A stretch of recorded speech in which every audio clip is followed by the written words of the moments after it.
Hello साथियों, नमस्कार। मैं हूं मृगेंद्र तिवारी, आपका विजडम वाला में हार्दिक स्वागत करता हूं। साथियों, आज हम लोग भारत में पाई जाने वाली मिट्टी के बारे में पढ़ेंगे। और मिट्टी हमारे जीवन में बहुत ही इम्पोर्टेंट एक टॉपिक रखता है और बहुत ही इम्पोर्टेंट कहीं न कहीं हमारे जीवन में और हमारे दिनचर्या में महत्वपूर्ण भूमिका अदा करता है। यदि हम भारत की बात करते हैं तो भारत में हिमालय से लेकर के दक्षिण भारत तक और पूर्व से पश्चिम तक जो मिट्टी का विस्तार है, अलग अलग तरह की मिट्टी अलग अलग भौगोलिक दृष्टिकोण से प्राप्त होती हैं। यदि हम नदियों की बात करें तो नदी के जो दोनों तरफ जो मिट्टी है, नदियों के पानी से या आसपास जो मिट्टी का कटाव होकर के जो फैलता है, उसे हम लोग जलोढ़ मृदा कहते हैं। लेकिन वहीं पे जहाँ पे ज्वालामुखी उद्गार होते हैं, वहाँ पे लाल या कि काली मृदा प्राप्त होती है।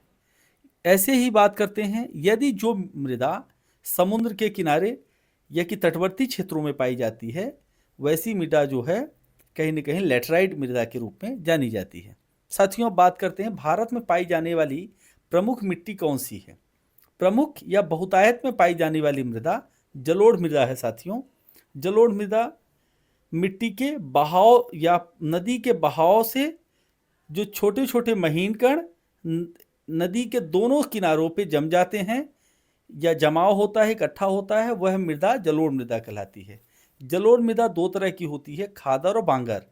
खादर मृदा जो नई होती है, जो हाल ही में 1-2 साल 4 साल के अंदर जो बाढ़ के द्वारा लाई हुई जो मृदा है, आसपास फैल जाती है, उसे खादर कहते हैं। खादर मृदा में जीवाश्म की मात्रा ज़्यादा होती है, ह्यूमस की मात्रा ज़्यादा होती है, नाइट्रोजन की मात्रा ज़्यादा होती है और यह मृदा उत्पादन के लिए बहुत ही उपयुक्त मानी जाती फसल के लिए। लेकिन वहीं दूसरी मृदा होती बांगर होती है। वही मृदा जब कुछ वक्त के बाद पुरानी हो जाती है तो उसे हम लोग बांगर मृदा के रूप में जानते हैं। देखते हैं साथियों, काली मिट्टी को किस रूप में जाना जाता है। तो हमारे पास ऑप्शन है रेगुर मिट्टी, लेटराइट मिट्टी, जलोढ़ और पीली मिट्टी। राइट आंसर होगा रेगुर मिट्टी। रेगुर मिट्टी को ही काली मिट्टी कहते हैं। रेगुर मिट्टी को स्वतः जुताई वाली मिट्टी कहा जाता है, क्योंकि जब गर्मी पड़ती है अप्रैल से लेके मई जून का महीना, तो मिट्टी सूर्य के प्रकाश से या उसके ताप से अपने आप मिट्टी फटना प्रारंभ कर देती है, जिसकी वजह से सूर्य की रोशनी उसके अंदर तक पहुंच जाती है और यह मिट्टी स्वतः जुताई वाली है। यदि बारिश के समय जब बारिश होगी तो उसमें बीज छींट दिया जाए तो आसानी से उसमें खेती हो जाती है, इसे स्वतः जुताई वाली मृदा कहा जाता है। इस मृदा में पानी धारण करने की क्षमता ज़्यादा होती है। उसके साथ साथ यह कपास के उत्पादन के लिए, कपास की फसल के लिए बहुत ही उपयोगी है। मालवा का पठार और महाराष्ट्र के आसपास के क्षेत्रों में काली मृदा की बहुतायत होती है। जलोढ़ मिट्टी मुख्य रूप से किन क्षेत्रों में पाई जाती है? हमने पहले ही आपसे बताया था कि नदियों के किनारे आपको जहाँ पे नदी का अपवाह क्षेत्र होगा, वहाँ पर जलोढ़ मिट्टी मुख्य रूप से पाई जाती है। चाहे वो गंगा ब्रह्मपुत्र का मैदान हो, चाहे कावेरी का डेल्टा हो या अन्य, या हम नर्मदा की बात करते तो नर्मदा के दोनों तरफ भी जलोढ़ मृदा ज़्यादा मुख्य रूप से पाई जाती है। तो राइट आंसर होगा गंगा ब्रह्मपुत्र का मैदान। लाल मिट्टी का रंग लाल क्यों होता है? तो लाल मिट्टी के लिए जब भी आपने देखा है कि लोहे पे जब जंग लगती है तो लाल या कि भूरे रंग का दिखाई देता है। तो आपने देखा है कि मैंने एक सामान्य चीज़ बताया इसलिए ताकि आपके दिमाग में बना रहे। लोहे की ऑक्साइड की उपस्थिति के कारण लाल जो मृदा है लाल कलर की दिखाई देती है। वहीं पे यदि कैल्शियम की मात्रा ज़्यादा है तो वो मृदा आपको चूने पत्थर की जिसमें ज़्यादा प्राप्त है, वह काली मृदा कहलाती है। भारत में लेटराइट मिट्टी किसके लिए उपयुक्त है? लेटराइट मिट्टी अम्लीय मिट्टी होती है, अम्ल की मात्रा ज़्यादा होती है और ऐसी मिट्टी में जिस्म मिला करके उसे जो अम्लता को कम किया जाता है। तो चाय और कॉफ़ी की खेती के लिए लेटराइट मृदा ज़्यादा उपयुक्त है। चाहे हम केरल की बात करते हैं, केरल में लेटराइट मृदा ज़्यादा मात्रा में पाई जाती है। मरुस्थलीय मिट्टी किस राज्य में है सबसे अधिक पाई जाती है? भारत में एकमात्र मरुस्थल रेगिस्तान सिर्फ राजस्थान में है। तो राइट आंसर हमारे पास राजस्थान ही है। ज़्यादा आपको ढूंढने की ज़रूरत नहीं है, आंसर स्क्रीन में ही है आपके। आप लोग अपने कमेंट भी करते रहे साथियों। और ये रेलवे, एसएससी और जितने भी वनडे एग्जाम है, चाहे यूपी पुलिस हो, एमपी पुलिस हो, बिहार पुलिस हो, सभी के लिए बहुत इंपॉर्टेंट है साथियों। आप लोग इसे कमेंट करिए। पीली मिट्टी किस राज्य में पाई जाती है? तो हमारे पास ऑप्शन है उड़ीसा, पंजाब, राजस्थान, गुजरात। पीली मिट्टी की मात्रा ज़्यादातर उड़ीसा में पाई जाती है और उड़ीसा में एल्युमिनियम की मात्रा भी अत्यधिक है। काली मिट्टी किस फसल के लिए उपयुक्त है? हम पिछले ही बता चुके हैं कि काली मिट्टी में चूने पत्थर की मात्रा ज़्यादा होती है और यह कपास के लिए उपयुक्त है। फिर अगला सवाल है हमारे स्क्रीन पे, जलोढ़ मिट्टी किस प्रकार की मिट्टी है?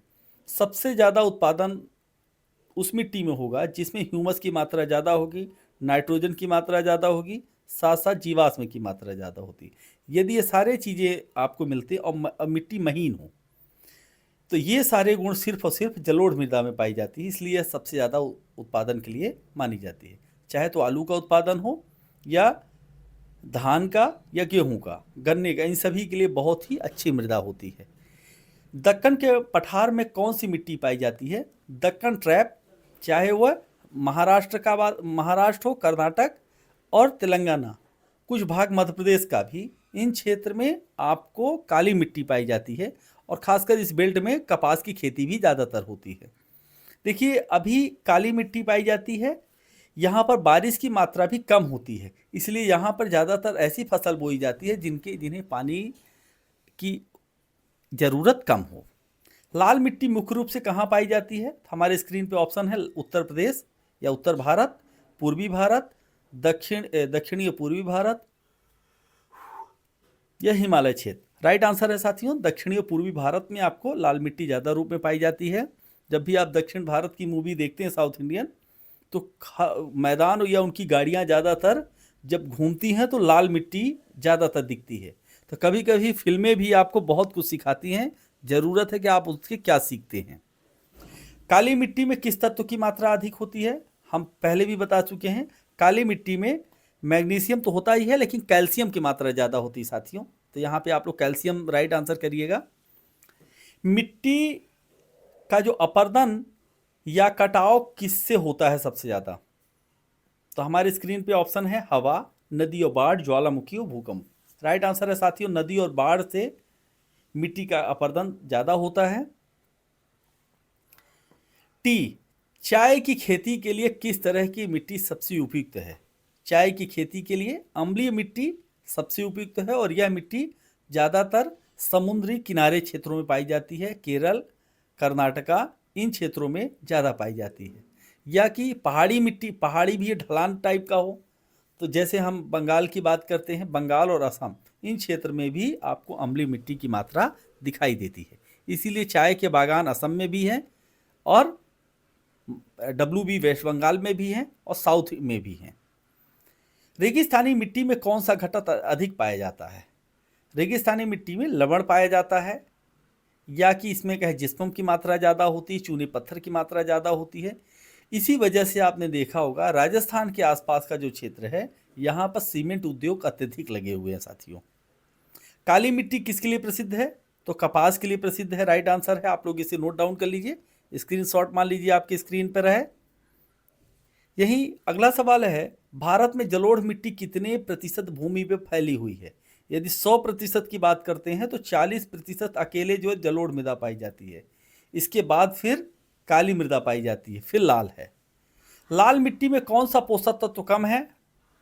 लाल मिट्टी में नाइट्रोजन की मात्रा बहुत कम होती है, इसीलिए जिन क्षेत्रों में लाल मिट्टी होती है वहाँ पर चने की खेती ज़्यादा की जाती है साथियों, क्योंकि चने में जो राइजोबियम है वो नाइट्रोजन को स्थिरीकरण करता है अपने जड़ों में, और इसकी वजह से वह मिट्टी नाइट्रोजन युक्त होती है और उत्पादकता उसकी बढ़ जाती है।